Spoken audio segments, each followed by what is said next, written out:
Close the door. All right. Anyone who can come on camera, it would be appreciated. Um, Tonight is the night we will start doing something a little different, and I will explain why. Well, first, let me open the floor. Any questions, any thoughts, any corrections, any concerns before we get started? The floor is open for questions. All right. The thought came to mind, I think it was really early this morning, to put a little pressure on the students. And so instead of us coming to the Zoom meetings to really, I mean, even though some of us do ask questions, to begin to conduct this platform as a study circle. And the idea came to mind to organize this with the help of Allah in such a way that we would produce study guides that would allow us to begin to build a bridge between the supreme wisdom lessons and what we call the supreme technology of Dianetics, and do it in an organized way, which would inspire in the believer that have either never studied the Dianetics or started Dianetics and never completed that cycle of action to go back and pick up that study again.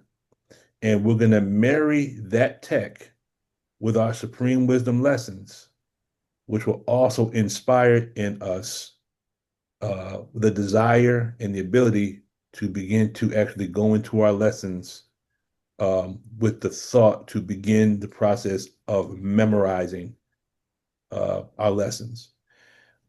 The reason why I'm adamant about that is based on what I'm experiencing on a personal level, and I just want to share this with the believers. How many of us that are on the Zoom meeting right now have either started the Dianetics, completed the Dianetics, or possibly became a Dianetics auditor? Can you just show by like a raise of hands? Okay. Here is what I have been experiencing. In the tech, when you go through the steps of processing, I believe step number 4 is when you locate the incident, and then you have 5A, 5B, and 6A and 6B, correct? Y'all with me? Yes. Okay. Yes, yes. And one day I was looking at the steps of actually doing the processing. I believe 5A, if I'm wrong, if someone could just if I'm wrong, just please correct me. But I believe 5A is when you begin at the beginning and recount it. And then 5B is instructing us to reduce everything that we find in the engram, correct? Does that make sense? Yes, I sir. got some, I know I have some experts, Sister Patricia, Sister Angela, Right. Sister Peggy. Am I correct on 5A and 5B? Is that six? Oh, I thought you said five, but I thought 6A was reduced to the engram. Reduced. Well, 5A is to begin at the beginning, I believe, and then 5B is to reduce it, and then 6A is when you go further back, Okay. and All then right. Being 6B is to yeah, reduce it incident. when you Yeah, when you go further back, right. correct? You right. Okay. And then when you look in the handbook, it talks about how you deal with an occluded case. And sometimes a case is so occluded. The way Brother L. Ron Hubbard described it, he called it greasing the rails. So sometimes a person is so aberrated that they don't have enough attention units. And so what he instructed us to do is if you take someone back and they just can't see something, you bring them back to present time and you run some pleasure moments. Do y'all remember that? Y'all with me? Correct. You're Okay. correct. You run some pleasure moments, and in Mhm. running the pleasure moments, what you're doing is you're grabbing some attention units, and then Right. you're going back to the past. You're trying to see if you can find something. And then what happens is sometimes an individual might say, the auditor might say, do you see something or do you hear something? Right. And then the slightest little thing might be, I see the front of my house. I see a blue car. Mm-hmm. So now you find one little tidbit, one little perceptic. It's almost like finding that one atom that's glittering in the darkness. And then Okay. you begin, it's almost like you're building up your pre-clear in the darkness, the same way the first God built himself up in triple darkness, correct? Yes, sir. And then from that, you start to build up the case. And when there's enough data, then you can say, okay, begin at the beginning and recount it, correct? Yes, sir. Okay. So in looking at that, the thought came to mind, why not do the same thing with our lessons? So then what I've been experiencing is, I guess you could say I'm kind of like Allah has me in the laboratory using the processing that I learned when I was at Flag in December, but making it applicable to our Supreme Wisdom lessons. So then I might do something like I might just sit and meditate in silence or at a piece of paper, and I might say, why does the devil teach 85% that a mystery God brings all this? And then I'm using the same concept of auditing, and I'm looking and I'm listening. Then I'll ask the question again to myself. Why does the devil teach the 85% that a mystery God brings all this? And then I'll just look at it, see if anything comes to the surface. So I'm using the same concept of auditing, but using it as a type of processing with regards to our Supreme Wisdom lessons. Does that make sense? Yes, sir. Yes, it does. And what I'm experiencing is, as I'm going through the lessons Mm-hmm. and asking these questions, it's almost like a straight wire. It's like a self-analysis, Mm-hmm. but using our Supreme Wisdom lessons. And what I'm experiencing is my mind, my file clerk begins to go to different parts of closing the gap. It might go to something I read in Message to the Black Man. It's like my file clerk is beginning to reach out and go to certain lectures the minister has given. And this is bearing witness that every lecture we've heard the minister speak, it has all been recorded. Mm-hmm. It is all in our memory. And now these Supreme Wisdom lessons is like a type of processing, except this time the file clerk is going to the specific libraries that have the specific books that deal with the specifics of what we have learned since we've been in the Nation of Islam. Mm-hmm. Does it make sense? Oh, yes, sir. Yes, it does. It So, does. so as this was coming to mind, it was just the way that I was blessed to see it. I said, why not take these questions, produce study guides, and then in producing the study guides, instead of the believers coming on the Zoom meeting every Sunday and you just hear, and I said the way I said this earlier, instead of listening to Brother Lukman just bust his gums all evening, we all have a responsibility to do our own study, to get our Dianetics Book 1, to begin to put our mind back into our Supreme Wisdom lessons and closing the gap, and our Savior has arrived, and actually begin to marry based on the questions that will be asked. And it will inspire in us, hopefully, if we're not already doing it, a renewed spirit to study the tech and marry the tech to what we already have, since our Supreme Wisdom lessons in rule number 3, it says that what we have is the fulfillment of all the religions and their prophecies and their scriptures. Does that make sense? Yes, sir. Yes, sir. Okay. Yes. So then the thought came to mind to just change the format.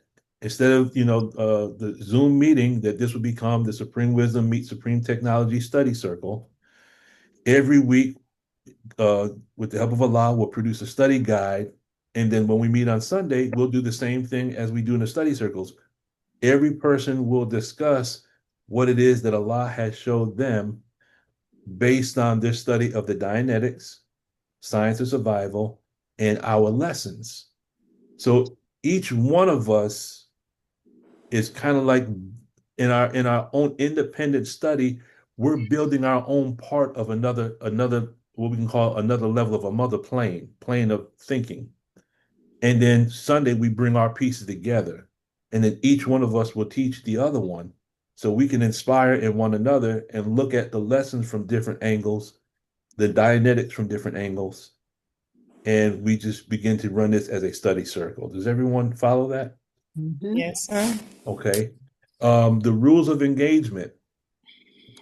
If you have not received, if some of you didn't receive the study guide because you're brand new, if you did not receive the study guide, please put your email in the chat. I'll make sure you get a copy of it. I will send you a copy of the rules that came from the deliberative dialogue, and that was from what we received back in 2006, 2007. Let me see what is in the chat. Can use the material by Thursday. Yes, my goal will be after we do our Zoom meetings on Sunday, and we won't be able to get through all the questions. I already know that. We won't get through all the questions. But I am already starting to work on the next study guide. So God willing, by the time we complete, or by the time we get close to completing the first one, I pray Allah will bless me to get the second one ready and get that one out so we can start that study. The Zoom meetings will work as follows. Anyone that has a question or comment, please keep your question or comment at the most to 90 seconds, because we don't want to get into other lectures while we're doing the study guides. And at the end, we'll try to see if we can leave about a 15 to 20-minute window that if someone really has something powerful they would like to share with the group, then we'll allow that time period for final comments. Because I'm quite sure that as we go into this study, we're going to start to crack the atoms. Does that make sense? Mhm. Yes. Absolutely. Okay. Yes, sir. So before we get started, let me recognize Sister Peggy. Assalamu alaikum. Walaikum salam. How are you? I'm good. How is everyone? Fine, ma'am. I thank Allah. Praise be to Allah. Happy, We have- safe, happy Day of Atonement. Happy Day of Atonement. We have Sister Sophie. Assalamu alaikum. Morning, salam. How's everybody doing? Fine. Fine. We are well. That's good. We got Brother Eric. Assalamu alaikum, sir. Wa alaikum salam. How's How are you, Brother everybody? Eric? Fine. Thank God Allah. bless you. I'm doing much better. Thank you. Praise be to Allah. Happy Holy Day of Atonement to all. Happy Day of Happy Holy Atonement. Day. Indeed. We got Brother Timothy. Assalamu alaikum, Brother Timothy. Wa alaikum salam. How are you, brother?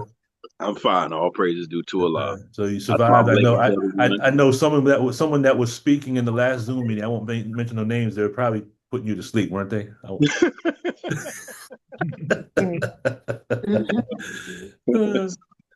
Yes, sir. Assalamu alaikum, brother Scott. How are you, brother? Oh, I'm fine, sir. How about you? It's all in love, brother Scott. It's all in love. No doubt, Aunt. Yes, sir, brother. And whose iPhone? Is that Sister Denise? iPhone? It's Brother Roderick X. Brother Roderick. I'm like him, sir. Yes, sir. Okay. Walaikum salam. Once we get flowing, I'm gonna change that so we can all see you there, brother. We're glad to have you, brother. We had another scientist on the line here. Praise be to Allah. All right, family. Sister Angela, you did have your hand up earlier. The floor is yours. Wow, I don't even remember what I had it up for. Oh, okay. I did I had a cognition, but I think you already spoke it. Okay. You know, I figured that out earlier on in the book one processing. I started doing it not just in, engrams or pleasure moments. I actually used it as a time machine, and I went and visited people that passed on. So for me, when you said that every lecture is recorded, we can actually go into reverie and hear the lecture word for word. That's what Allah has given us, as far as our brain power, or attention units. If we can just try not to be so aberrated. Yes, ma'am. Yes, ma'am. Absolutely.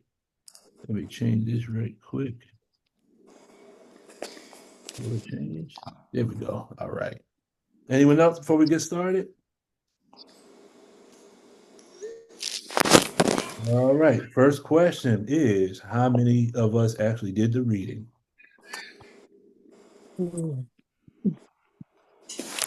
Okay. How many what? Ooh. The reading from the Dianetics book. Yes, sir. Yes, sir. Okay. How many of us got a chance to watch the video? Yes, sir. Yes, sir. Okay. Is there anyone that didn't get a chance to watch the video? I didn't. Me Okay. and Sister Peggy. Yes, me either. Okay. Okay. Who's me Brother either? Timothy. Sister Tina. Okay. So what I will do is it'd be a great place to start. I'm gonna just play a part of the clip to kind of to give us some good energy and lay the foundation. And then at your convenience, you can go and actually watch the clip. But if you have the whole lecture, it's Savior's Day 2011, God Will Send Saviors. If you have that lecture, Mhm. go back and watch that lecture. Sister Leonetta, you got a question? Yes, sir. Mhm. This is my first time here. Okay. I'm trying to figure this phone out here, but I also wanted to say I am an auditor, Okay. and I didn't know which video you were talking about. Okay, no, so you didn't, I don't have your email address. I Hopefully I'll just have it before we end. I had I sent this just all put it out. in. Huh? I just put it in the Okay. thing. Yeah. So what I'll do is once we get off tonight, I will make sure you get a copy of the study guide and the link to the clip, but I'm gonna also put the link in the chat and I'll show a part of it right now, and that will kind of lay the base of our meeting. Let me see. Let me pause this real quick. Okay. So let me everyone can see my screen.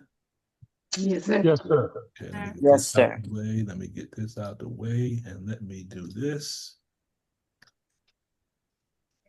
Now look,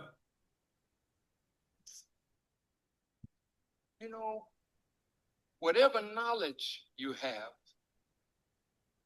that you need to save your people, to save all is the knowledge of God, the knowledge of self, the knowledge of the time and what must be done, and the knowledge of true religion of God. But is there any complementary knowledge that can be useful in helping us to help our people? Now, Brother Farrakhan found something. Now, I want you to listen to me good. I've been in front of you for 55 years. And I just have to be honest. Ain't none of you walked this walk for 55. Sit down. And none Stop. of you have been tried like me. None. So don't get no strange ideas about me.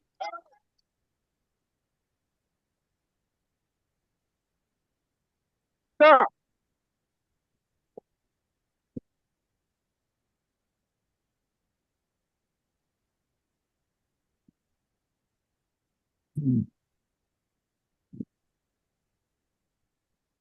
Now, I found something in the Church of Scientology where they developed a technique and a technology that is called auditing, where a person can be helped to pull things up in their minds that they may even deny presently that it exists in their lives. This auditing process helps us to find those memories and bring them up. The auditor is something like a therapist, not a therapist, because therapists talk, auditors listen. And when they listen and not talk, they help you to come up with that which would relieve you of your own pain by bringing you back to it, causing you to face it, confront it, handle it, that you may be freed from it. Now, listen, this is a part of the lecture that I really want you to pay attention to, especially those of you who want to judge me.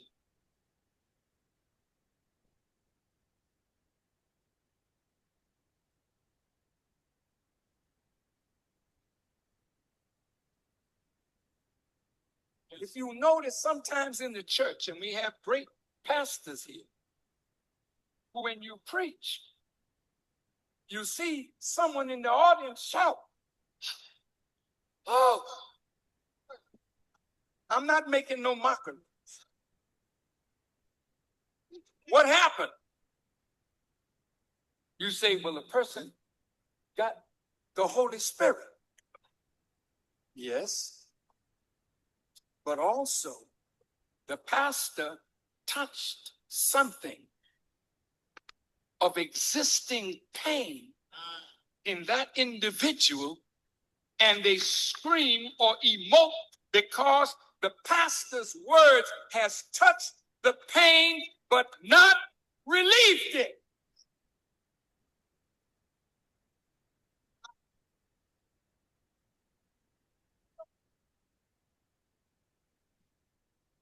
There are things in your life, and I'm talking to everybody in this audience, and all those of us who are sitting up in front of people.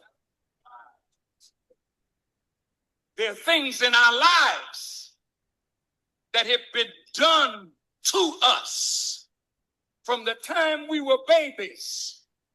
A word from a mother that wasn't thinking, a father that didn't care, a teacher that was off the mark.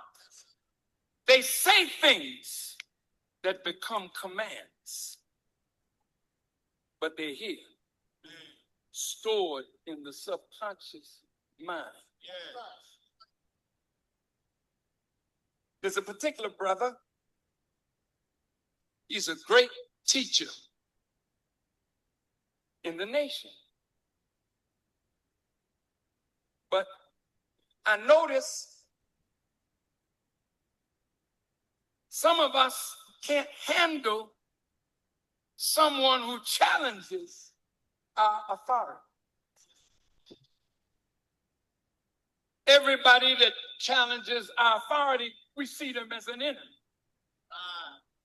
But when we look closer, the brother was abused when he was a child. I'm talking to all of us.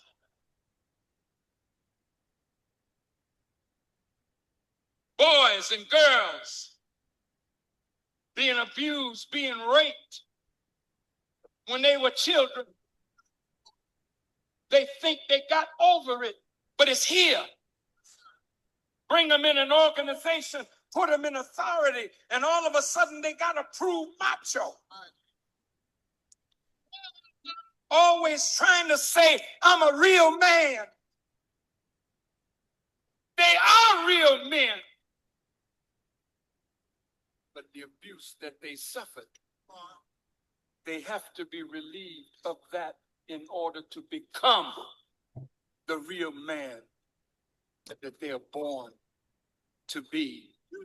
Any woman in this audience who has been molested, who has been raped by a father, by an uncle, by a friend, by a relative, college don't free you. Church don't free you. It gives you an emotional escape. But to relieve you and give you a chance to live. When I learned that my brother had been abused, I started looking back at some of those in the nation who were great men, but always had to prove their manhood. And I started wondering what happened as they were growing up. What happened to them in a foster home? What happened when they're taken away from their parents? See, these are the things that we as a people suffer just a few generations coming up out of slavery. That's right. Yeah. Yes, sir. Deal with us. And the pain is here. Yes, sir. In the recesses of our minds. And we have a college degree, but not whole. We are the CEO of a company, but we're not whole. We're standing in the pulpit, but we're not whole. We're called senator, congressman. We're called by these big titles, but we're not whole. So I looked into something that I heard about 35 years ago by the man who was my first minister, and I was his captain in Boston, Massachusetts. I met him again when the nation fell, and I was moved to Chicago, but then he was a Scientologist, and he began telling me about auditing. I heard what he said. I liked it because I love science, and I love when we can put scientific law, physical law, and the counterbalance of spiritual law and make them harmonize. I like that. I hate, listen to me good, I hate spiritual cowards who don't want to look at things and who feel that because I have something great, I can improve what I have by finding something that will make me a better representative of what I represent.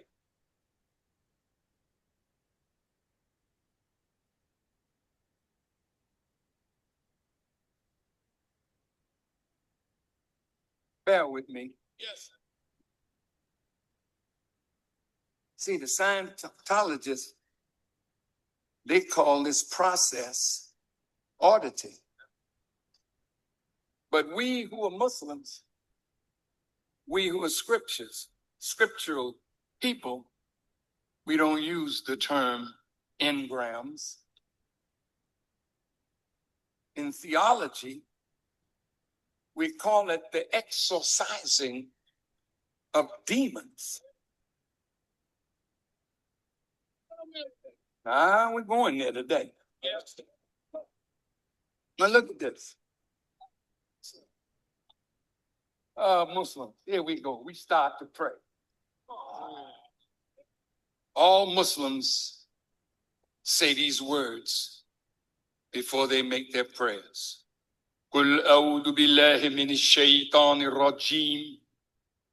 I seek refuge in Allah against the accursed Satan. And nobody in the room but you.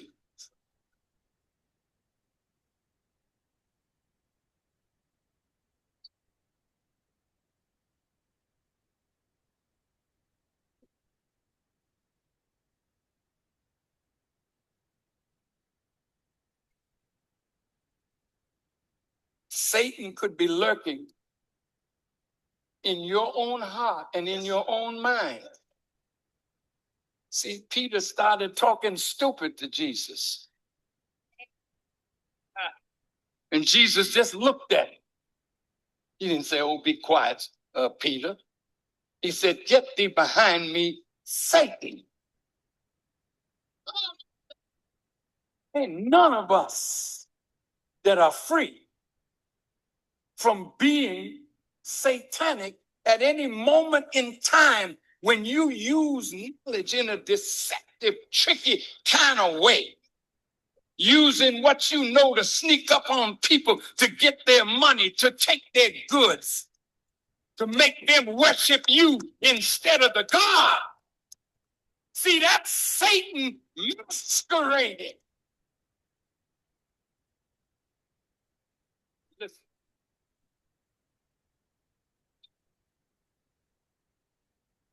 So there's something in the message of Jesus that calls these demons up and out. So the person who is auditing you is helping you to bring these demons out. Well, sometimes the auditor's sending you back to yourself. Now listen to this. You read the Quran. It says in the Quran that with us all there is a recording angel. That's right. And everything we do is written in a book. Come on. That's the Quran. Do you believe it? Let's see.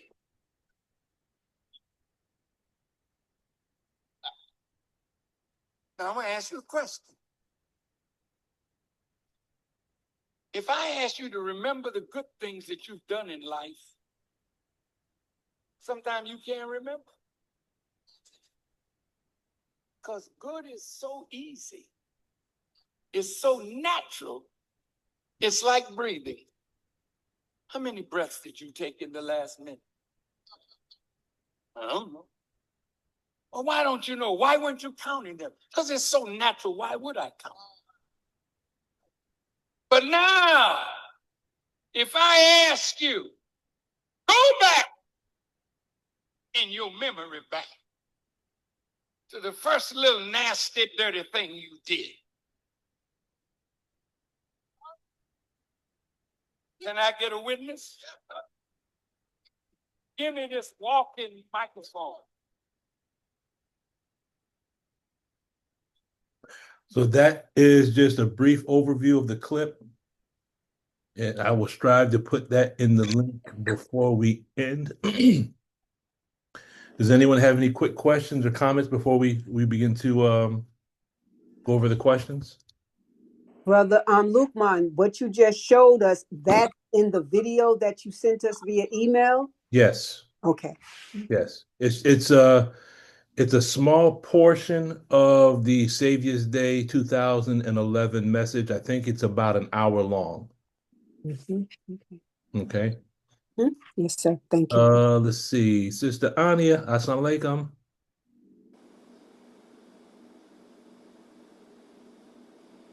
You're on mute.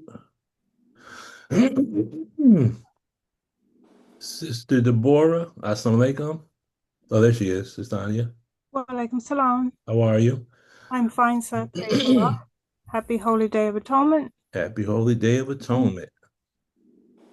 Assalamu alaikum, sir. I'm here. Assalamu alaikum, family. Walaikum salam. Yeah, we have Sister Denise. Assalamu alaikum.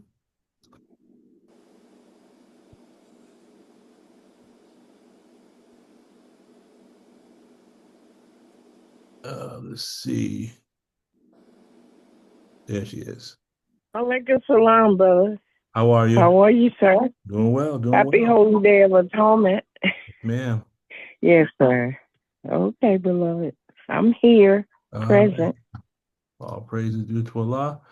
Brother Abdul Salam Muhammad, assalamu alaikum, sir. How are you?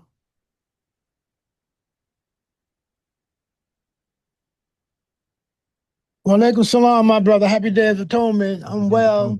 Yes, sir. Just I had a busy day today. I just got home maybe Yes, like sir. an hour ago. But Mhm. I'm gonna tune in. I'm tuning in. All praise due to Allah. Yes, sir. Observe. And then Sister Sultana makes the 24. Assalamu alaikum. Assalamualaikum, assalam, family. Happy Day of Atonement. I hope everyone had a beautiful weekend. Yes, Yes, ma'am. ma'am. Inshallah. Sister Angela, you got the floor.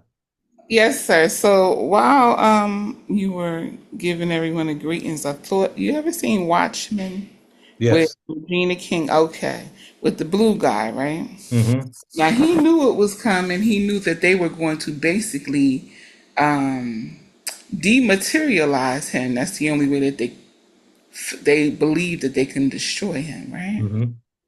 But he left her an egg. He left a clue about it, and he left her an egg. And this is what you're doing is reminding me of. They're gonna take our lessons away from us. Mm-hmm. They're gonna play with lectures. They're gonna do a lot. But I couldn't never figure out, because there's another movie called The Hours, and they zoom in on the egg, and they did that in Watchmen. So of course I've been thinking about this since I've seen it. Mm-hmm. Why the egg? Because you don't know which one comes first, the chicken or the egg. Mm-hmm. Okay, so if we leave ourselves little eggs like this study guide, it can reignite the memory of certain material from the minister. So that's my cognition. Yes, ma'am. Yes, ma'am. Thank you very much, Sister Angela. Okay. Anyone else? Otherwise, we will go to the first question of the study guide. First question is, what is the meaning of devil or demon? Now, one of the thoughts that come to mind is, which in the tech they call stable datum. If we can answer that question or clear those terms based on what the minister has already said, or based on what the Most Honorable Elijah Muhammad has said in our lessons, you know how you clear a word, you go to a dictionary, right? Yes. Okay. So for me, to define the word devil, I went to Lost Found Muslim lesson number 2. So my starting point in clearing terms is based on what the minister has said or what the Most Honorable Elijah Muhammad has said. That's just me. So let's deal with the first question. What is the meaning of devil or demon? Who would like to go first?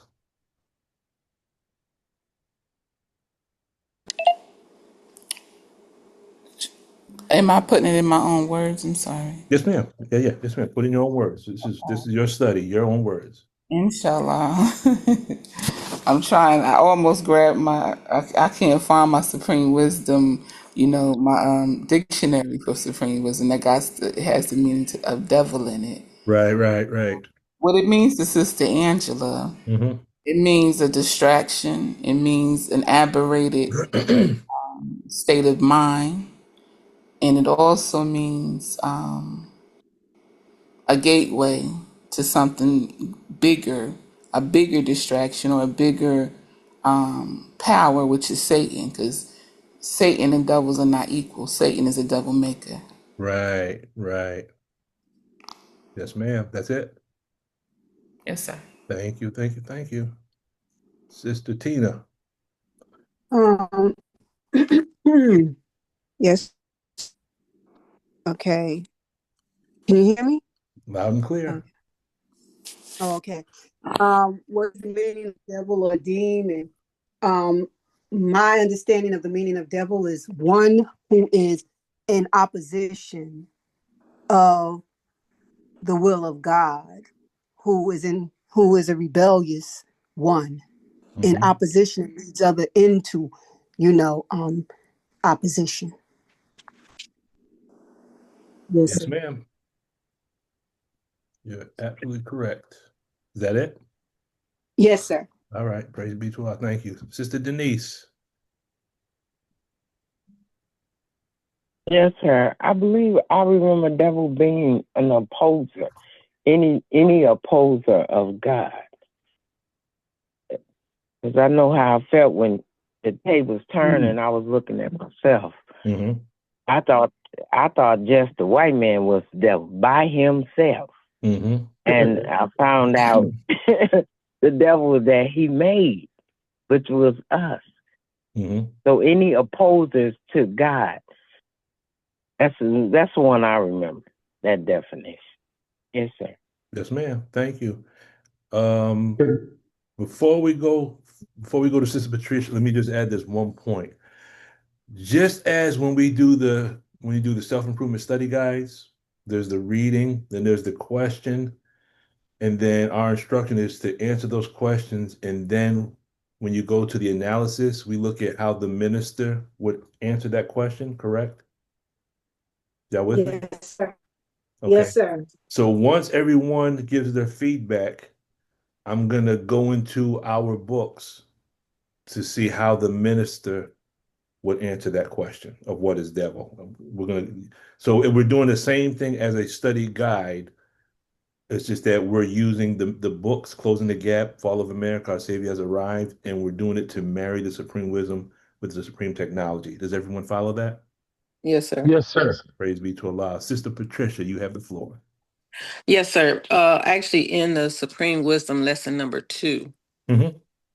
number 33 says, "What is devil? Yes, ma'am. A grafted man which is made weak and wicked, or any grafted live germ from original is devil." Mm-hmm. So, Sister Patricia, that's what I mean by stable datum. Yes, sir. That's our stable datum. Let's stay on that point for just a split second since you brought it up. Now, if you look at that lesson, a grafted man, and if you clear that word, grafted, you're going to come to the word implant. Yes? Y'all with me? Yes, sir. Yes, sir. Yes, sir. And while we're doing this, if anyone wants to grab their dictionary and go ahead and look these terms up, that'd be great also. So now when you look at the word implant, isn't that a term that's used in Dianetics? Yes, sir. Okay. Yes. So that would mean that the word grafted that's found in the lessons is equivalent to the word implant that's found in technology, isn't it? Yes. So on that level, we have what they call ARC, correct?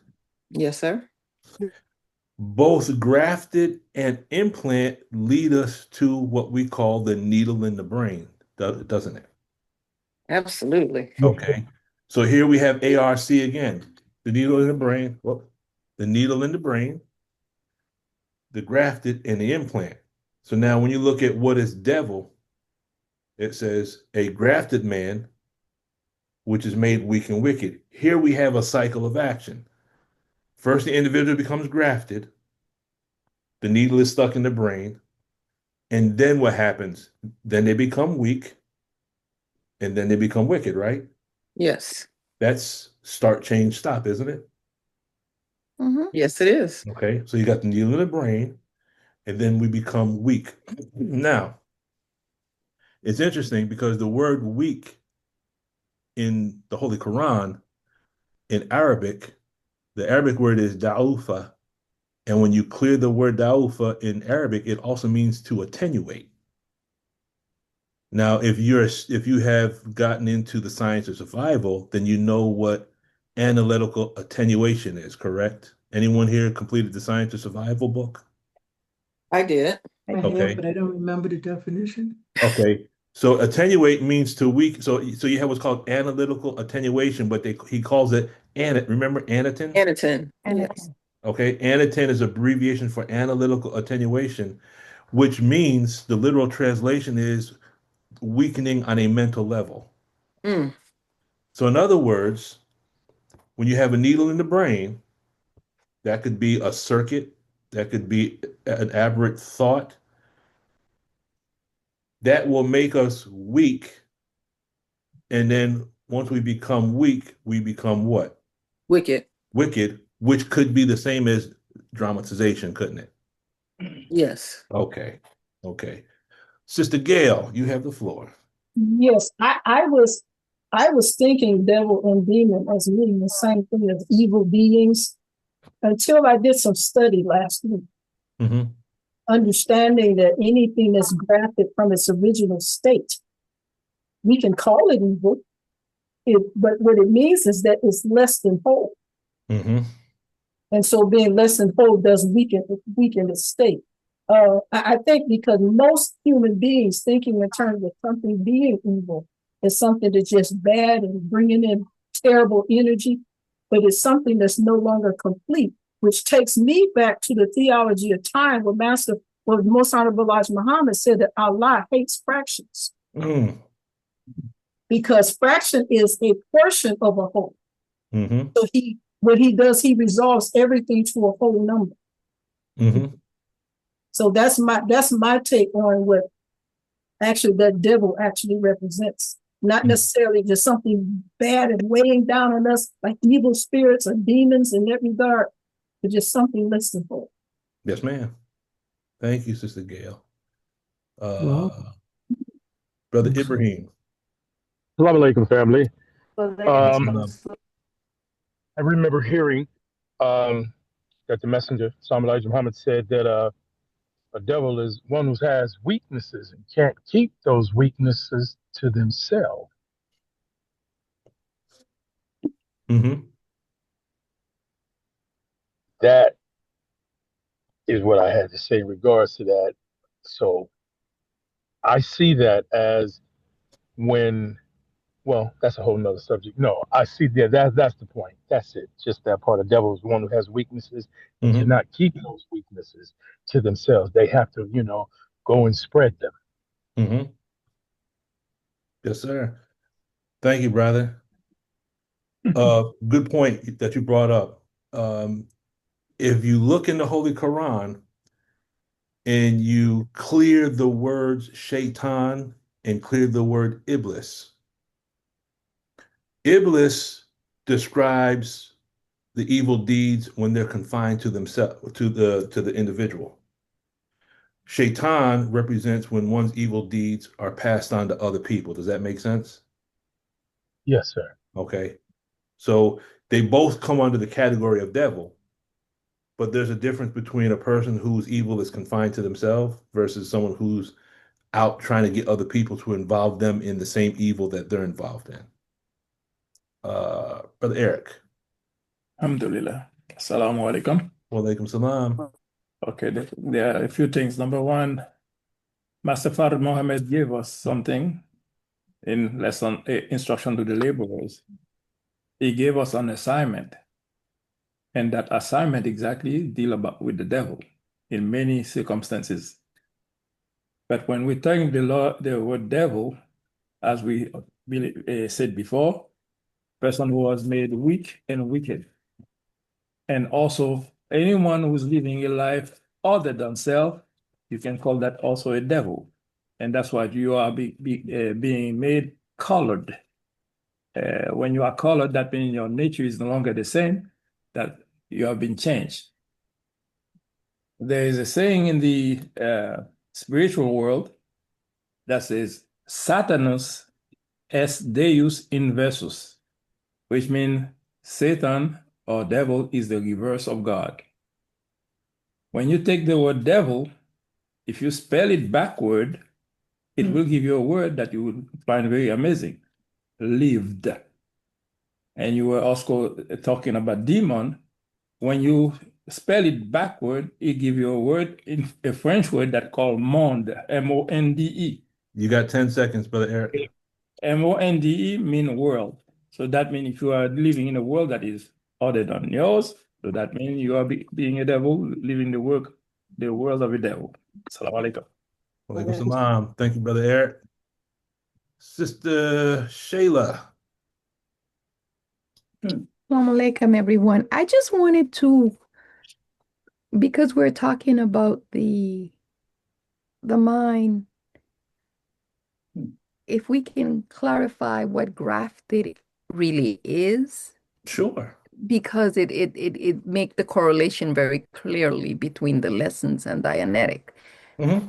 because if we understand that concept, Dianetics is pretty easy to understand. Okay. Yes, ma'am. And I have an agricultural scientist. That's what I was going to suggest next. Yes, I From a have an plant. agricultural scientist in the room. Brother Scott, would you be willing to address that question? You still with us, Brother Scott? Don't see him. Let's see. Knows. Brother, there he is. Yeah, I'm sorry, I missed it, man. I'm on cooking detail right No, I now. What's understand, happening? brother. The question is, Sister Shayla wanted a more precise explanation of what grafting really is, and that being that that's your area of expertise. Could you give us an understanding of grafting from an agricultural standpoint, but kind of married into what it is that we're doing? Wow, it's interesting when you so like grafting is something, my experience with it now is with fruit trees. So most of the fruit trees that you get right now, the fruit is from grafted trees, which means they take a root from say you got apples, and apples are susceptible to a rust disease. Then they'll take a tree, an oak tree or something that's not susceptible, not usually oak, but whatever, that's not susceptible to that particular kind of disease. And you have a little tool, a grafting tool, where you cut the trunk off the root of whatever kind of tree you're using, and you graft and you take a branch from an apple tree and you put it onto that root. You tape it together to keep it moist, and they actually fuse together. And what you get is a tree that grows apples, because the branch is an apple tree, but the trunk of the disease lends its immunities to the actual fruit tree. And so they do a lot of grafting like that to avoid different diseases.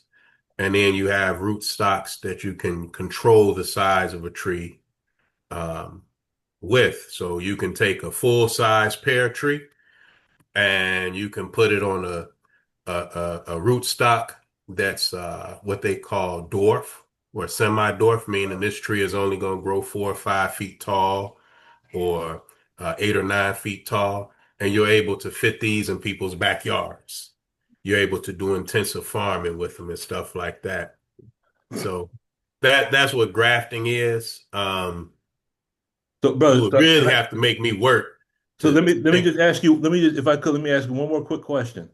What would happen if you mistakenly took a branch that by some remote chance you didn't know it, but it was diseased, and you put it into a healthy tree? What could possibly happen? Depending on the disease, it'll spread. Most diseases are going to spread. Uh-huh. Yeah. So when you think, now here's something that you could relate to any of our lessons. In order for a disease to exist in any agricultural process, you have to have 3 things. You have to have the disease vector, you have to have a susceptible plant, and you have to have a conducive environment. Those 3 things are necessary. So if you were to look at your mosque or your study group or your workplace, and there's a lot of gossip going on, it may seem that everybody's gossiping. And you say, well, man, how do we stop all of this slack talk? Well, there are 3 things that are present. One is the disease agent or the disease vector. You're going to have that person who is a gossip, right? Like in the Holy Land, where we put the devil out, it was because they caused us to kill each other by telling lies. There was gossiping going on. Yes, sir. The second thing you have to have is a conducive environment, one that lacks accountability, one that lacks investigation, a loose environment that allows gossip and slack talk. And finally, you have to have susceptible plants. You have to have plants or people that are susceptible to the gossip. That means that when I start gossiping, you go ahead and give it ear. After you hear what I say, even if you disagree, you go on, but you don't report me or bring me to the person I'm gossiping about and say, hey, Brother Scott said you're this, that, and the other. And, I think you guys should talk about that. If you don't do that, then now you are now contributing to an environment that's conducive to the spread of this disease. Yes, sir. Right? So if you put a bad part onto a good tree, it's going to spread unless that tree is so fortified, that it can resist. But most cases, if you open a tree up, because the fortification, the resistance is usually in its branches, in its bark. So if you're going to graft a diseased branch onto a healthy tree, the tree is going to be diseased. That's why you say get rid of the bad apples quick. Mm-hmm. Yep. All praise to do to Allah. Sister Shayla, was that sufficient? That it is sufficient. I just wanted to compare the grafting to how the analytical mind shuts off and the grafting takes place and we become aberrated and we don't know it. Yes, ma'am. That's where I was going with that. Okay. So that could be like when the reactive mind clicks on, whatever is said is grafted in. And then once it is in there and the reactive mind turns off and the analytical mind turns on, now that phrase has been grafted in. The needle has been stuck into the brain, in other words. Yes? Yes. Praise be to Allah. Thank you for that question, Sister Shayla. Okay, who is Samsung? And I just want to one quickly, brother Lukman. And I don't want this to be a mass thing. What I'm saying here, this applies the reactive mind, mass, home, wherever you are, it doesn't matter. Yes, ma'am. Thank you. Yes, ma'am. Thank you. Samsung 592. Could you Brother Brandon? Okay, praise be to Allah. Thank you, Brother Brandon. Let's see, Sister Patricia. Yes, sir. I wanted to ask a really quick question. I was listening to Brother Scott's definition of grafting, and it made me think of genetically modified. Is it the same thing? I will attempt to answer that because I know Brother Scott's doing kitchen duty. We could say it is the same thing on a genetic level. Because if you're genetically modifying, then that's just another way of saying that you're changing it from original, correct? Yes. When you're modifying, as soon as you change a sequence of DNA, when you're going from what's called there's 3 steps. You have what's called transcription, translation, then you have the building of the protein, the amino acids, the proteins. As soon as you make that change, that's called a mutagenic. Yes. You're producing a mutant. Yes, sir. That's a grafting. So yes, we can say that genetically modified, we're basically eating colored food, if you understand the language. Yes, sir. Our food is being colored. Thank you. Praise be to Allah. Anyone else? Sister Leonetta. Yes, sir. Genetically modified, isn't it a majority of them are without seeds or cannot reproduce, and in some cases destroy the land? Yes. Yes. And an interesting thing I remember learning is the same chemicals that they use to cause this fruit not to produce seeds. When you eat these fruits and vegetables, the same thing happens to you and I. It causes us not to produce seeds. And that's why you have the, with regards to men, you have sterility, you have low sperm counts. Yes. Those chemicals will affect us the same way as men, and it affects women the same way. It will reduce our seeds as well.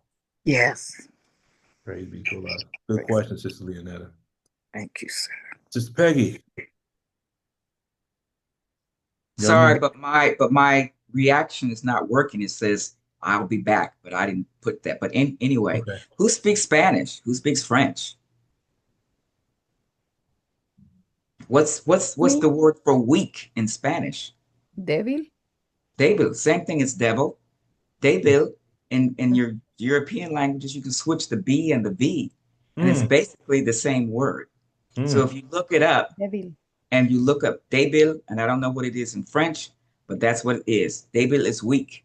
And then and then if you look in a Spanish dictionary, it'll take you to other words that have very similar meanings.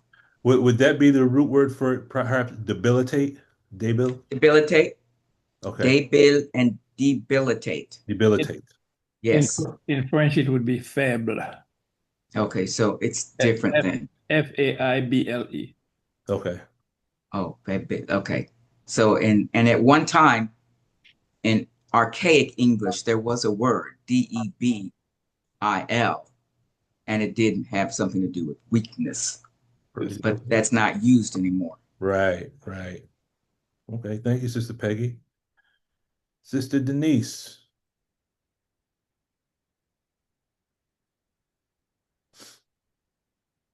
You're on mute if you're trying to talk, Sister Denise.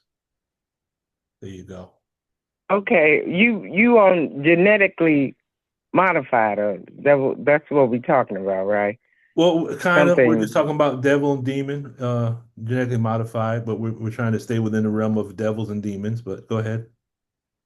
Right, because let me see. I recall them saying that devils make little devils, which is little demons, and genetically, it's changing the natural alteration of one's self or mind. Those two, what I remember about, because I couldn't understand how come we were devils. I mean, I knew the white man was, but when he had to break that down, how they make you a devil or make you what they want you to be, or make you, that's why they had to make a slave, because we ain't come here submitting. You know, the slave breaking before the slave making.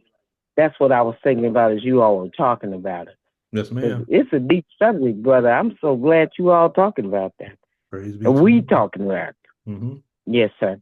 All right, thank you. Thank you. Sister Shayla? You're on mute. My hand is not up. Oh, it is. Sorry, no. Sorry. All right. So now let's go into our books and see how the minister has addressed this concept of devil. So if you have your Closing the Gap handy, pull out your Closing the Gap. And I'm just going to go through a couple of little points. Again, just like the study guide, you have the question, and then you answer the question based on how you perceive it. And then you go to what's called the analysis, and you see how the minister responds to that topic. Does everyone follow? Yes, sir. Okay, so we'll be doing the same thing, but we're adding an extra step. Once we look at the minister's words, we're going to see, can we marry that to the supreme technology? Can we marry that to Dianetics? Can we find some ARC between the minister's words and the Dianetics? So if you look at Closing the Gap, and if you go to page Roman numeral 15, which is it's the introduction, not 15, 17, excuse me, XVII, for those that don't know the Roman numerals, it says this. It says, let's see. There it is. Does everyone, who has their Closing the Gap handy? I have it, Brother Lukman. Okay, so I'm going to start reading where it says, we war not against flesh. Okay. So in Closing the Gap, it says, we war not against flesh and blood, but against principalities and spiritual wickedness in high places. The high place is your mind. The scriptures say Jesus went up on the mountain to pray, and there Satan tempted him. Well, where was Satan? In his mind, Jesus went up, and in his attempt to reach higher levels of awareness of himself, he found a devil. Then it said the devil represents what? A contrary thought.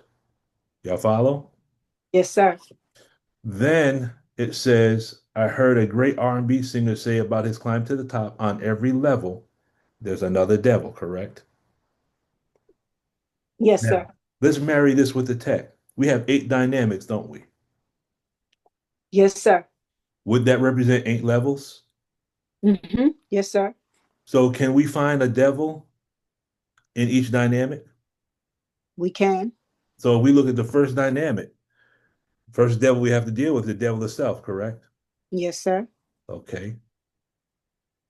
Now the second dynamic is called the sex dynamic that deals with family and children, correct? Yes. Or we can put all that into one category and deal it with marriage or relationships, right? Mm-hmm. Yes, sir. Have any of us experienced devils on the second dynamic? Yes, sir. Okay. Now, when we deal with the third dynamic, now we're dealing with groups. Have we experienced devils on the level of the third dynamic? Yes, sir. Okay. Fourth dynamic is humankind or mankind, correct? And we're dealing with devils on that level for our lifetime, yes? Yes, sir. Okay. Now let's look at the fifth dynamic, which is what's the fifth dynamic? What is that called? Isn't that nature, animals? Yes. Or you can call that they call it the life dynamic, or we can call it life science, but we're dealing with animals. Now, what would be a devil on the fifth dynamic? The skunk of the planet Earth. Well, that could be a specific devil, yes. Anyone else?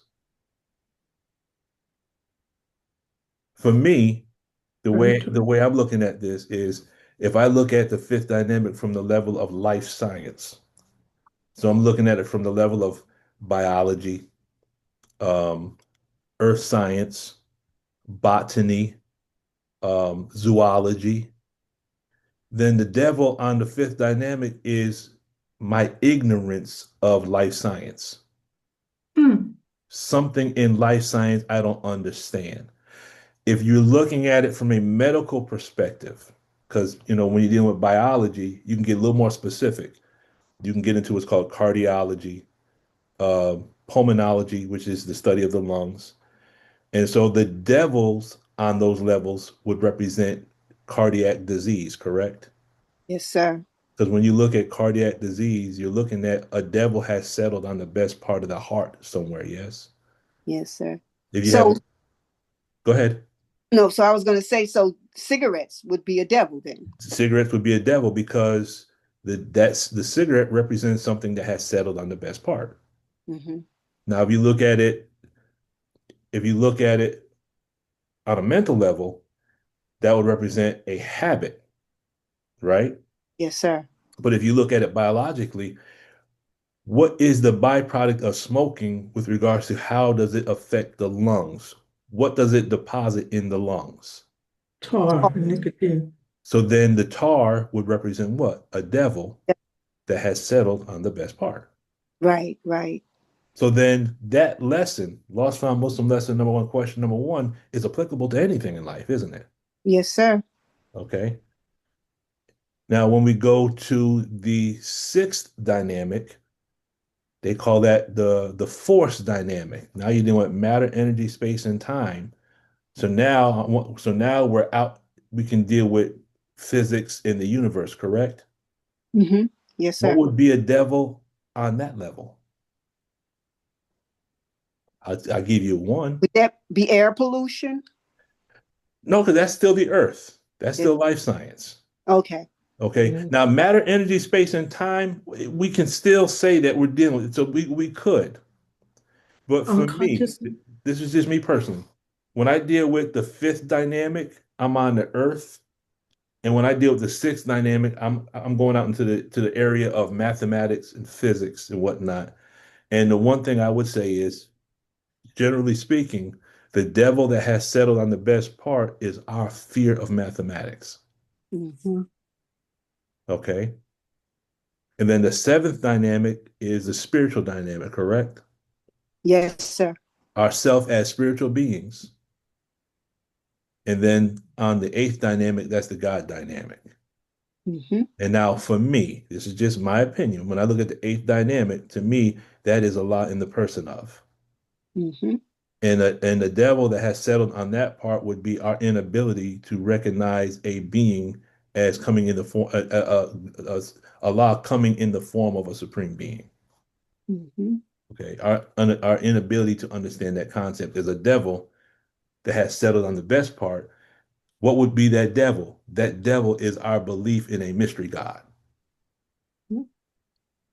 I did see Sister Jordan's hand go up. Sister Jordan, did you still have your question or statement? I lost it, brother. No worry. It'll come back. It'll come back. It'll come back. Sister Sharon, did you have something? I was going to ask whether or not the sixth dynamic of matter, energy, space, and time, whether or not unconsciousness was a devil, like the I don't know, like attention deficit, like the inability to concentrate or focus, because that would steal time from you. If your mind is not operating optimally, then you have no energy. So just looking at matter, energy, space, and time, I thought about consciousness. Okay. That is a very good question, statement, and that's right in line with what I have actually earmarked in my Dianetics book. So you are right on point with that statement. So I'll read this from Dianetics and kind of show how what you just gave us is right and exact. Dianetics page 109. Top of the page, I'm only going to read the two paragraphs. L. Ron Hubbard says this. He says, other things besides. Look, man, let us get to the book. Oh, I'm sorry. I thought you'd have your books in front of you. I do, but I have so many. Okay. Oh. Page 109. Go ahead. Other things besides speech can be occluded. Any ability of the mind can be inhibited by a demon specifically designed to obstruct that ability. You can't see will occlude visual recall. You can't hear will occlude audio recall. You can't feel occludes pain and tactile recall, homonymic stuff in English. Any perception can be occluded in recall. And whenever it is occluded in recall, it affects actual perception and the organ of perception as well. You can't see may reduce not only recall, but the actual organic ability of the eyes, as in astigmatism or myopia. One can imagine with the entire English language, or in other lands with other tongues, any language susceptible to inclusion with engrams, just how many abilities of the mind's operation can be occluded. So now, Sister Sharon, you mentioned attention deficit, right? Yes? Yes. So could attention deficit represent that a demon has settled on the best part? Something settled there. Yeah. Exactly. You're absolutely right. Something has settled there. And in my notes, because I take notes on the side of the pages, I wrote, that's why some of us think math is difficult. Because our perception of math has been occluded. Yes. Yes. What page is that, Brother Lukman? Page 109. So our mathematical and scientific abilities had to be put to sleep in order for another one to rule for 6,000 years, which is why we have difficulty with mathematics and science now. But really, we are the authors of mathematics and science, and now we have to be reawakened to who we really are. Does that make sense? Yes, sir. Sister Denise? Brother Lukman, I Yes, was ma'am. listening to Brother Nuri Mm-hmm. talk about mathematics skills, what we always had. Mm-hmm. You just need to show us how it works. Mm-hmm. And that's why I had my students say, how is this going to help me in my life? You know, they always saying, relate it to life.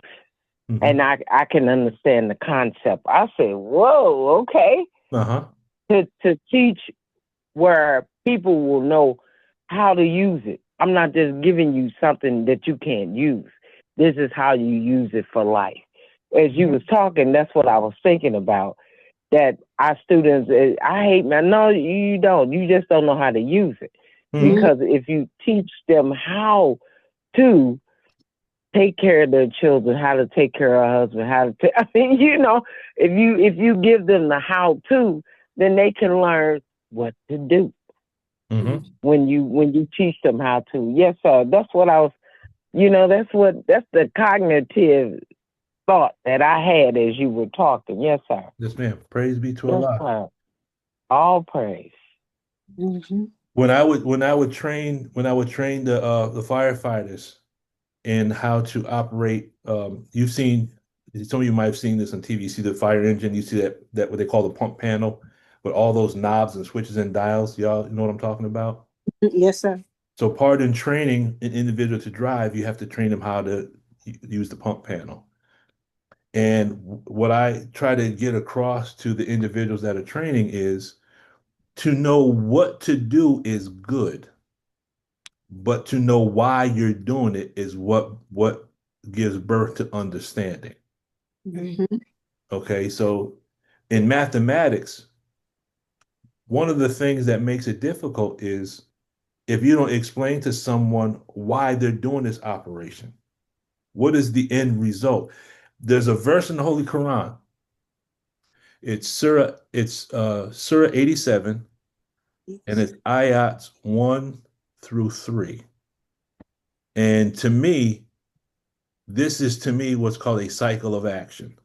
But I believe this will give us some good material to give us some mass, because it says to create and then make complete, then measure and then guide. And I look at that create and make complete, that's the start and the stop of the cycle of action. And then the measure and the guide represents the change portion. Does that make sense? Yes, sir. So when you create and then make complete, it's like here you have an idea and you have the end result at the same time. You have an idea and then you look, okay, here's the finished product that I want. Now, how do I get from the idea that's in my mind, the triple darkness, and bring that idea out into reality it starts out as a postulate and then it comes out as a postulate that's made manifest. Does that make sense? Okay. Yeah. Kun fayakun, be and it is. In between those two steps, you have to measure and then you have a guide. And the way that I use that personally is when you deal with mathematics, in every operation you do, there's a step-by-step process of how to get from one point to another. And then at each step, there's a rule that governs that step that allows you to get to the next step. Does that make sense? Yes. Everyone follow? Yes, sir. Okay. Let's see. Next, closing the gap, page 29.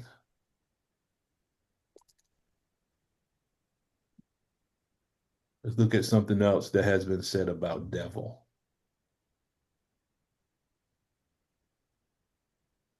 Okay, it says this.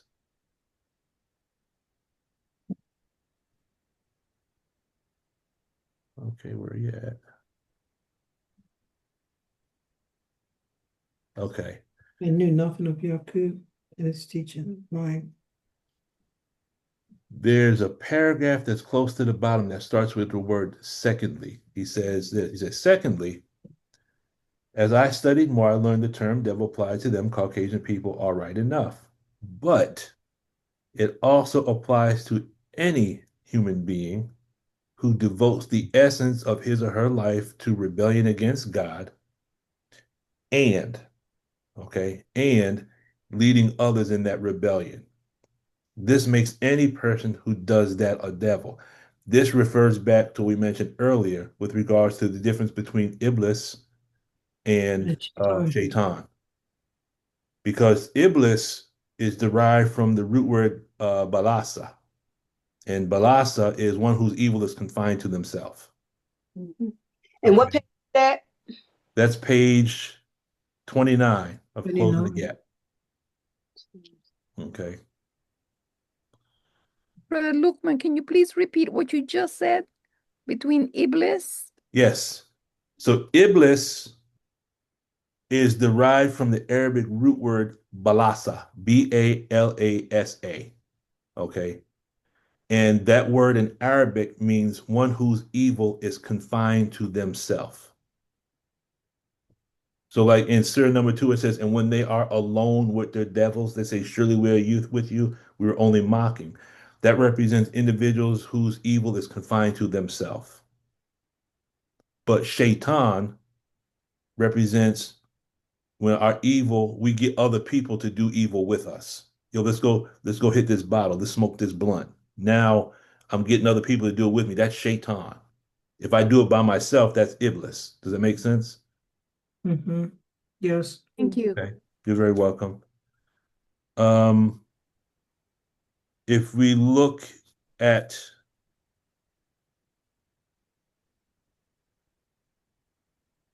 let's go to the next question, and maybe this is where we'll start to wrap it up.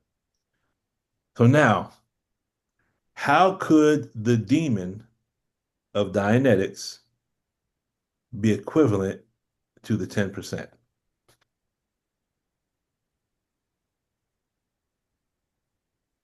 For that, we have to go into the lesson and read our lesson, Lost Found Muslim lesson number 2, question number 15. And now let's marry these two concepts together. The rich. How could the demon of Dianetics be equivalent to the 10%? So in order to really fully look at that, well, let's look at that question first, and then we're going to tie it into something else, and that's where we're going to start wrapping it up. Would anyone like to take a shot at it? Brother Lukman. Yes, ma'am. I kind of have a misunderstood, and I apologize. So can we go back to what you were reading about devil on page 29? Because the minister says that anyone who is in rebellion is a devil, and they lead others into rebellion. That makes them a devil.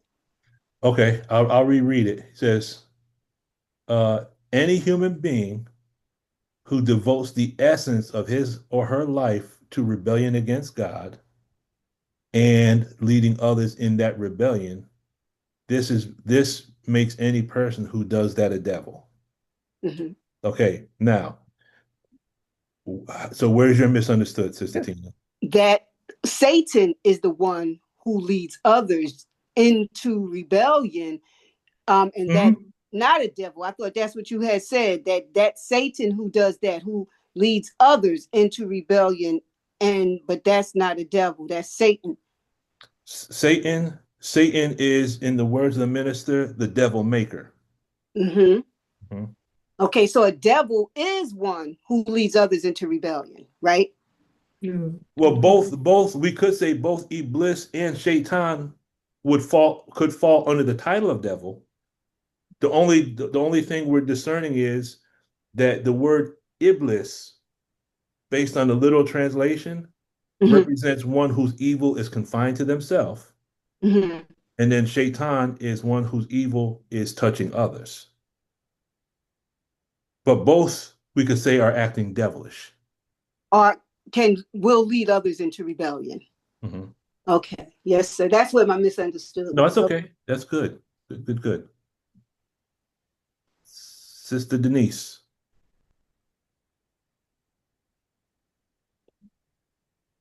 Yes, sir. I don't know why valences came to me when you were saying that, because a lot of people walk around in others' valences as if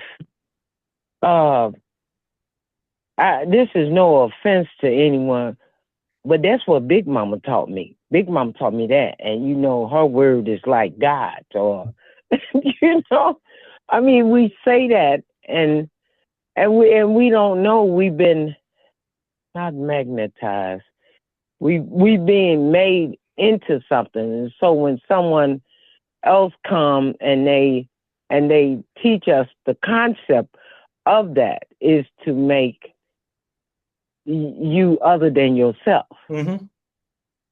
And so I think that's what sometimes our people don't understand, being made into other than yourself, and why it was so difficult for me when I was explaining Satan to one of my family members and was saying you got 10 he seconds, makes Sister devils. Denise. That's it. Okay. I'm done. Okay, thank you. That makes perfect sense. And just for clarification, someone had asked, who is Big Mama? Big Mama is the term. If you're from the South, Big Mama was the one who ran everything. If you were at the house or you had a cookout, the law is Big Mama. Does that make sense? Everyone follow that? Yes, sir. No, Yes, someone had sir. asked the question, Sister Denise. But let me give this quick point on the valence. I'm gonna see if we can give it some mass. In the study of chemistry, when you have an atom, the atom has what's called its valence electrons. These are the electrons that are on the outer surface of that atom. And now read between the lines of what I'm about to say. When its valence or its outer shell is fully satisfied, it cannot be changed. Okay. When it is satisfied, it cannot be changed. When there is a gap on the valence of the electron, there's a gap. Another atom can be attached to that atom and it changes the characteristic of that atom. Does that make sense? Yes. Okay. Now we could take that and make it applicable to us. When we are satisfied with the things the way they are in our life, then people can come and go. It's not going to change us, correct? Okay. But if we have a gap or a weakness, someone else can come in and attach into our weakness. And just like Brother Scott was talking, you can graft a plant into another plant. It's the same concept when you deal with on a level of organic chemistry. You can take a group of molecules and actually graft them into another group of molecules, and it will change the characteristic of the whole thing. Does that make sense? Yeah, of course. And the same thing happens to you and I. When we are dissatisfied is when we become aberrated, don't we? When we become dissatisfied, don't we become other than ourselves? Yes, sir. Okay, same concept. Same concept in agriculture, same concept in chemistry, same concept in Dianetics. Once we understand the principles are applicable to everything in life. Make sense? Yes, sir. All right. So, Brother Scott.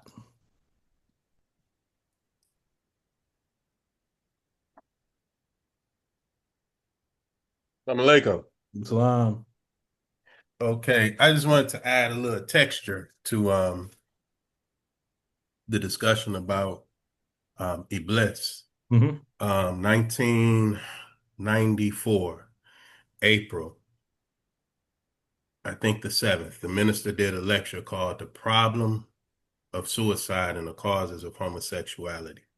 That's embedded in my mind because the lieutenant of our squad, who was the minister's nephew, had hung himself. I rushed home from school. So I thought, that we got the report on April 1st that the brother was found hanging in his room. We thought he down south in South Carolina. We thought somebody had hung him. So we was all rushing home because we didn't want the train to leave before we got to the station, and we get home and he had hung himself. And so the minister held, this lecture in MUI, and he said that Iblis means the distant one. Because before brother killed himself, he had said he stopped praying and he became estranged or distant from God. And it just, I think, adds a little texture when you're thinking about the devil and how the devil leads others. That first there's an estrangement from his source. 10 seconds. Then he revolts. Right. So I just wanted to add that in there. The distance. Yes, sir. The distant one. Thank you. Estranged. I'm writing those words down so I can clear them. Thank you, Brother Scott. Sister Shayla. I have some misunderstood word, because okay, you say when we become dissatisfied, we become aberrated, but we are already aberrated. Okay. Is what triggers it. Maybe? Yes, ma'am. Okay. Yes, ma'am. We can look at it that way. Okay. Thank you, Sister Shayla. Anyone else? Yes, sir, Brother Lukman. Where's Sister I was Denise? thinking about it. Alaikum. I'm sorry. You say go ahead? Yes, ma'am. Oh, our minister always say stay connected. He said, I don't care what you do, you stay connected. And I find myself always, it's like I gotta hear it. I don't care what he's talking about, I gotta hear it. You know, because it's part of me. When and then when you go out or be disconnected, then you on another chain or whatever. I was thinking about the conversation we had about why when they had Message to the Black Man, Our Savior Has Arrived, all of the messengers booked. How can you take part of something that you've been pulled out of? How could that happen with such explosive teachings, that will create a higher being, a human being, your real self, and why you want to be other than that? I mean, those are questions that I have, because that was, couldn't they go back in the book though? They say, I already know that. 10 seconds. Do we say that? That's it. Praise be to God. So you mean being grafted out of the teachings? Yes, sir. That's kind of like what you're saying, being grafted out of the teachings? Yes, sir. Okay, so being grafted out of the teachings is kind of like the same thing as being grafted back into the devil's teaching, isn't it? Because we got to be either part of one or the other. We got to do something. Okay. Brother Scott, you got your hand back up again? Sir. Go ahead, brother. I'm sorry, I was passing. Did I hear somebody say that dissatisfaction is aberration? We were discussing which one is kind of like what comes first, the chicken or the egg, I guess you could say. Okay. We're just looking at it from both angles. So build on it, brother. Well, dissatisfaction, we know, brings about a change. Aberration doesn't necessarily, right?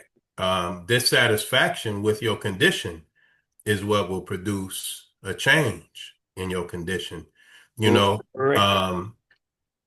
And it doesn't have to be, you know, necessarily mental. If I'm hungry, I'm dissatisfied with the state that I'm in, and I move to change my condition of hunger into one of satisfaction with food. So I don't know that I would say that dissatisfaction in and of itself is aberration. I think it's more a mechanism of the human being to move this way or that way or what have you. Yes, sir. Yeah, what I got from was that dissatisfaction, I think she said, triggers the aberration. That's what I. So basically, what I said was that when someone becomes dissatisfied, they can become aberrated. That was the statement I made, because there's certain times, certain things can happen. A person can be dissatisfied, and that will trigger, because that dissatisfaction could be an invalidation, correct? Yes, sir. Okay. And I see what you're saying, Brother Scott, because there's another side to dissatisfaction that can be used.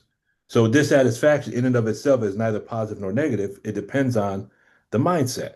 Yes. Okay. Now, Sister Shayla, can you add your piece again so that we can be totally in sync with one another? No, that was my point. That Okay. we know now that we all have some type of aberration or another one. We already know that. It don't make us good or bad or believers and unbelievers. That's not what this is. Right. The science of the mind is the science of the mind. So because we already aberrated, when the satisfaction comes, it's just a trigger and we become other than ourselves. Right. It's not so much the satisfaction, it's the reactive mind responding, not the God responding. Right. Not the God in ourselves responding. And then we go away and we feel bad because I can't believe I said that. I did that. Why did I do that? Because we don't know that there is an aberration running the show. There's a parasite that we have to get out of our mind. Just for an analogy. It's not that your mind is parasitic. It's just an analogy. That was it. Well, that's exactly the word he used in book 1 in Dianetics. He called it the parasitic circuit. And so what you're saying, Sister Shayla, is if a person is in their right state of mind, when dissatisfaction comes, because they're in the right state of mind, they can use that to continue on and use it to evolve and go beyond, because they're in the right state of mind, and dissatisfaction then is a tool that can be used for growth. Correct, because a person that is clear will respond totally different. How Sister Shayla would respond. Clear. And now, Brother Scott, that's kind of like the direction you're going in, right? You with me there, Brother Scott? Kind of, but I can't necessarily say that a clear person would act different than Sister Shayla. A clear person, a clear person has a range of options on how to meet a particular thing. I heard Brother Jabril say you could see two men sitting on a log with their chins in their hand and the other chin across their knee. They sitting there. It looks like they're doing the same thing, but they may not be. You know, the healthy mind may be contemplating, a future move. The unhealthy mind may be sitting there asleep. So, when you saw the wise man kill the boy, we got people all over the ghettos killing boys. We got people all over the world killing children. The wise man did something that looks very similar to what the wicked are doing, but it was his motive that determined, the content of his action. He had to be judged, or the measure of his action had to be judged in relationship to his motive. So if Sister Shayla, even in her aberration, she may do something that a clear person absolutely would do, even in the same given circumstance. That might be what's laid out. Somebody come up and try to steal your car. You could be aberrated. You could be clear. You're on survival, so you're trying to prevent your car from being stolen. Yes, sir. Now, if you aberrated, somebody's trying to steal your car, and you run in the house and set yourself on fire. Nah, that's the aberration. We understand, right? So I, just wanted Yes, to push sir. back a little bit on some of those. And That's again, good. That's good. dissatisfaction, 100% dissatisfaction with this world. Even an aberrated person can be rightfully dissatisfied with something, right? So I think dissatisfaction, we have room to really unpack that a bit more. Yes, sir. If you want to. Yes, sir. So we will save that unpacking for the next session, because it looks like we can probably dig into that a little bit further. The closing statement I would put out here, and this is just for us to take with us when we go and do our studying, to look at the concept of the 10%, the 85%, and the 5%, and see if you can parallel the 10% with the antisocial personality or the suppressive. The 85% could be the aberrated, and the 5% could possibly be the work of the auditor. Would that make sense? Yes, sir. And so our assignment would be, along with finishing the study guide, another part of the study guide or another part of the assignment would be study those three. Lost Found Muslim lesson number 2, I believe it's question number 14, 15, and 16. And see if you can line that up based on Dianetics Book 1. Line up the work of the auditor and see if that lines up with the 5%er. Look at how the aberrated individual is described and see if that aligns with the 85%. Okay, the 85% is what? Uncivilized people, the poison animal eaters, slaves from mental death and power. It sounds like someone who's aberrated.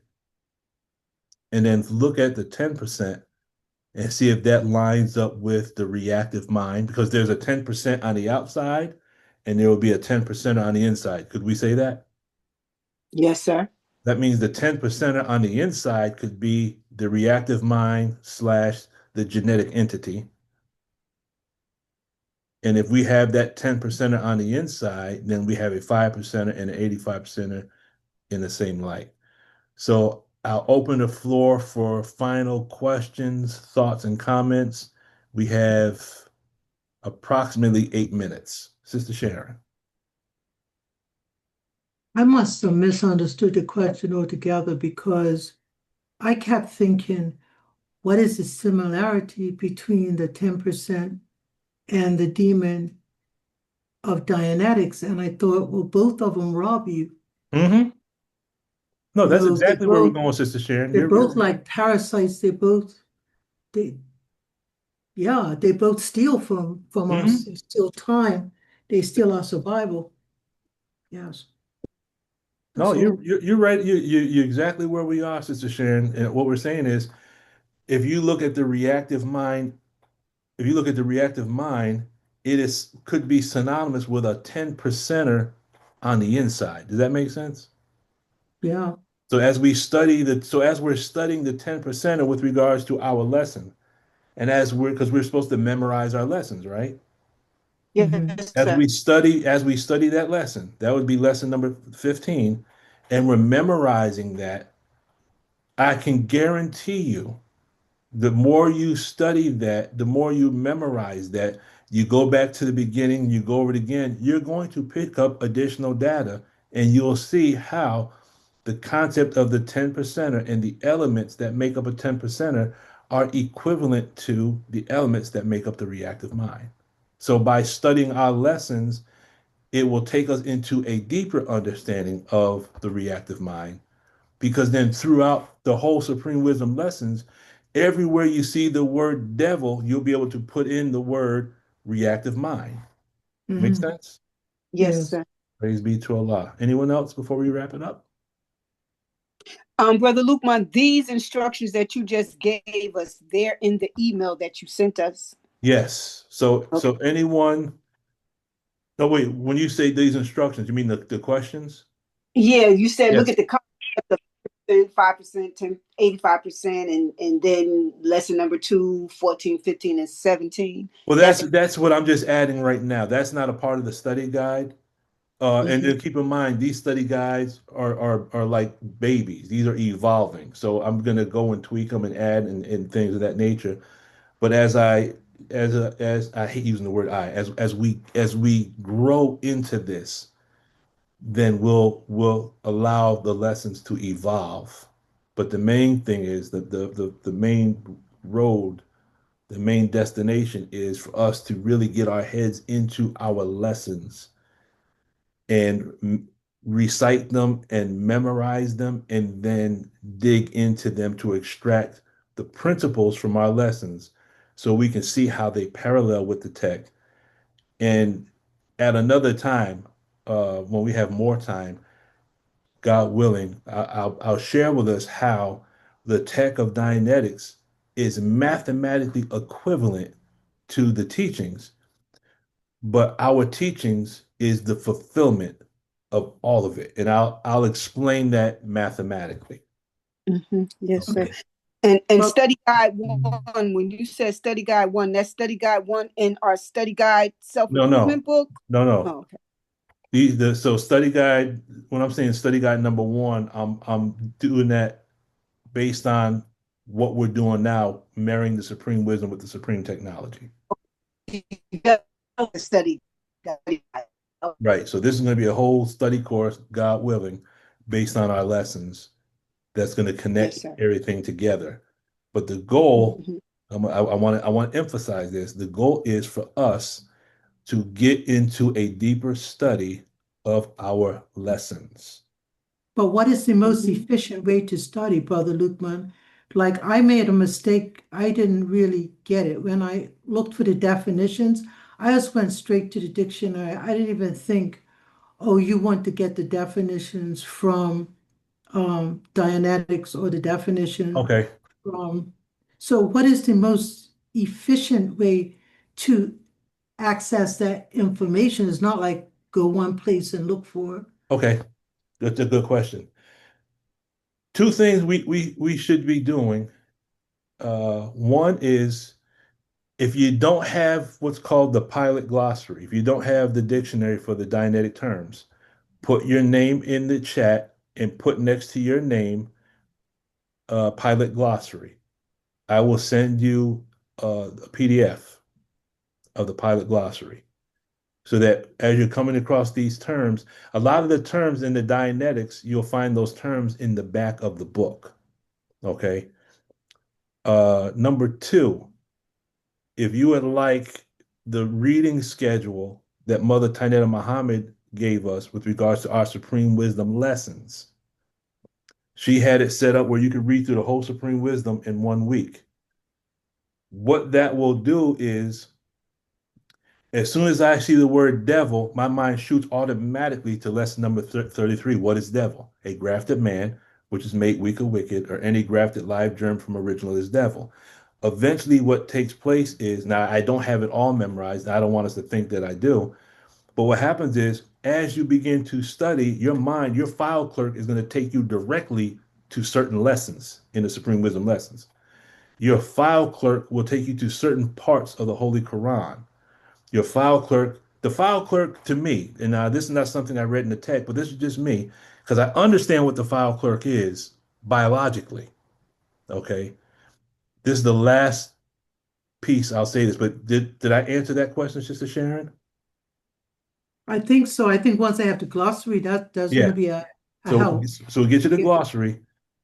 But now, when you deal with the concept of the reactive mind and how anxiety clouds our judgment, if you go back and review study guide number 18, in study guide number 18, the amygdala is spoken of, I believe the hypothalamus. I don't remember if it mentions something called the hippocampus, but the file clerk of the tech, that part of our mind that goes and can pinpoint certain things in the history. Y'all with me? Yes. That organ in the brain, in the limbic system, is called the hippocampus. The hippocampus is the file clerk. Okay. So as we're studying, we're putting this information into our brain.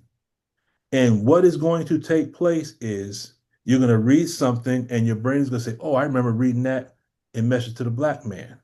Oh, wait a minute. I remember seeing that in Our Savior Has Arrived. Oh, wait a minute. I remember the minister said this. And then what happens is the more you go back and retrace your steps, eventually what will take place, you'll say, oh, that's in Our Savior Has Arrived, page 81. Oh, that's Holy Quran. That's Surah 57, ayat number 30. You're going to start to remember and recall this information. Right. The more you do it, what processing is really doing is you're working out the limbic system in your brain, and you're improving your memory. 8 o'clock. The same way, yes, ma'am. The same way you work out your body in the gym, in processing, you're working out the limbic system in your mind. Okay. Everyone follow? Yeah. Praise be to Allah. If you have any other questions, either type them in the chat real quick and I'll work over those and we'll answer those in the next session, or send your questions via email and I'll be more than happy to respond to those questions. But it is 8 o'clock. Thank you, Sister Shayla, for that reminder. We want to do everything right and exact from this point forward. I will post this on the YouTube channel if you would like to review it. And with that, let us go ahead and close out in prayer. Attention prayer. I seek refuge in Allah from the accursed Satan. In the name of Allah, the Beneficent, the Merciful. All praise is due to Allah, Lord of the worlds, the Beneficent, the Most Merciful, Master of the day of judgment in which we now live. Thee alone do we serve, thine aid do we seek.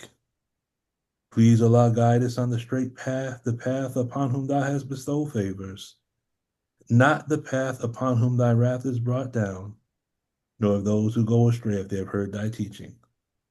Ameen. Ameen. Dear family, I have one request. If you could, I didn't have it completed.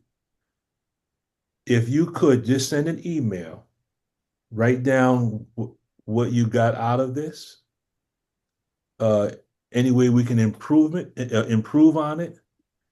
Anything that you gain from it or take away from it. Any questions and any corrections. But your feedback will allow us to cause this to evolve into a bigger thing. And I would definitely appreciate that. So with that being said and done, God willing, we will see each other Wednesday morning, where we will again marry the supreme wisdom with the supreme technology. Yes. You can ask any questions you want after class. So our class has ended. So whoever would like to go ahead. Yeah, I was just saying, I wanted to wish everybody a happy Holy Day of Atonement.